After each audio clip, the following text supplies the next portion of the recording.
Hey, well, hello there, and welcome to the pod. As ever, welcome back, if you're returning, for whatever mysterious reason that might be. And hello if it's your first time.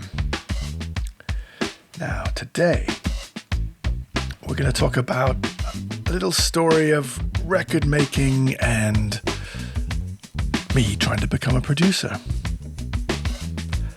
So in the mid-2000s, I was really pushing hard to establish myself as a producer, so hunted far and wide for great bands to work with who seemed like they might have some momentum. This is how it was done if you wanted to establish yourself. It was a great time for raw British indie bands, and Shoreditch was the epicenter of all things seedy and loud before it became hipster central for a while, filled with fixies, retro facial hair, skinny jeans, and weird things like breakfast cereal cafes. I'd heard of Cazals, who were part of that scene.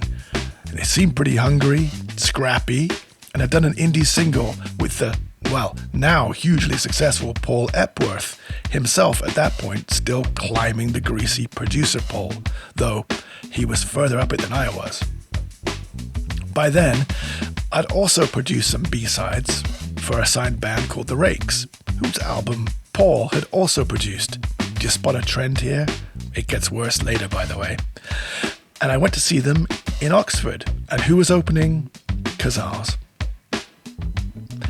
Many bands at that time had a similar set of British post-punk references, so sonically they weren't super different to the pack, but live I thought they were great, especially the singer Phil, who just kind of had that magic something, a look which was half World War II fighter pilot with a scarf, and half London street urchin and a really distinctive gravelly voice.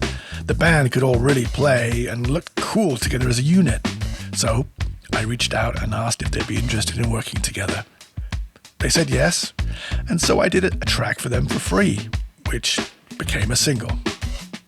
Comfortable Silence, as far as I remember, was recorded in a day at Wired in Reading and came out on 7-inch vinyl and CD versions on Young and Lost, a label offshoot of the club with the same name, run by former Pyrrha Girl DJs Nadia and Sarah. This was all indie toilet scene win, solid cred-building greasy pole ascension material. Plus, to that point, it was the best release they'd made so far, so hey, take that, Eppo. The band told me later the mastering guy didn't even have to EQ it, so I was happy with the results. The studio, Wired, was a pretty unique place. Once grim, in part of a pretty much derelict serial killer type house, with an outside toilet and a mysterious work-shy kung fu guy that lived upstairs and made stinky curries. Yet it was somehow brilliant despite its size, and a testament to the owner Chris Britton and the patron of the Rising Arts Centre it was attached to next door. Itself a live indie mecca, which in no small part contributed to making Reading somewhere you could make indie rock and roll. Imagine a semi-falling down unheated room with no stage or lights to speak of that transformed into an electrifying sweatbox full of young indie hooligans and almost their bands, courtesy of the truly timeless indie gig promoter Stephen Sid Siddle.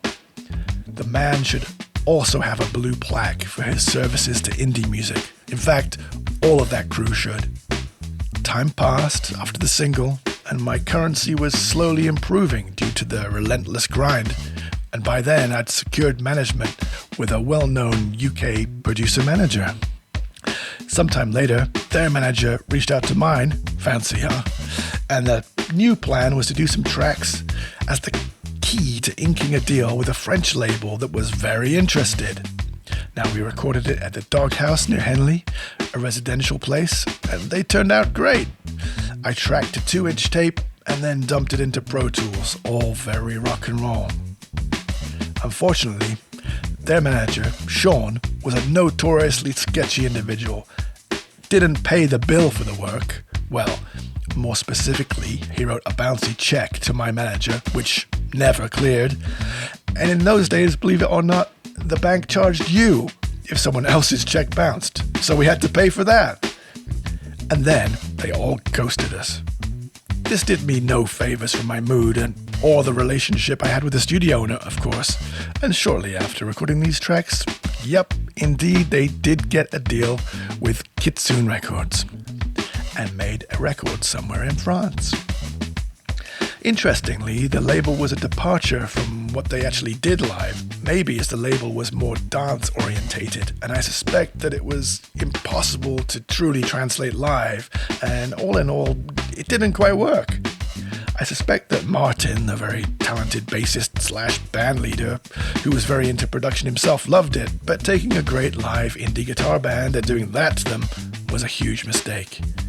Of course, the band folded, which is why you've probably never heard of them.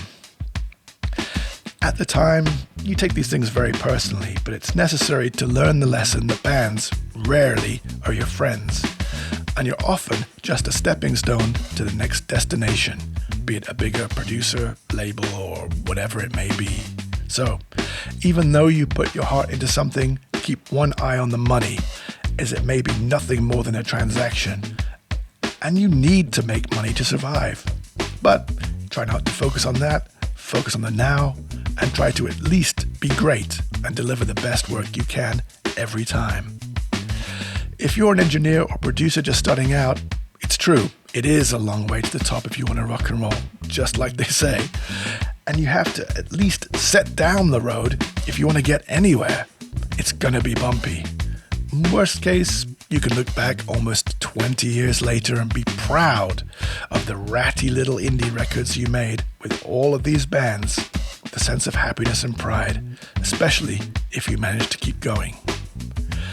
Having to make that journey is how I became a mixer at the end of the day and find my considerably less hassle calling.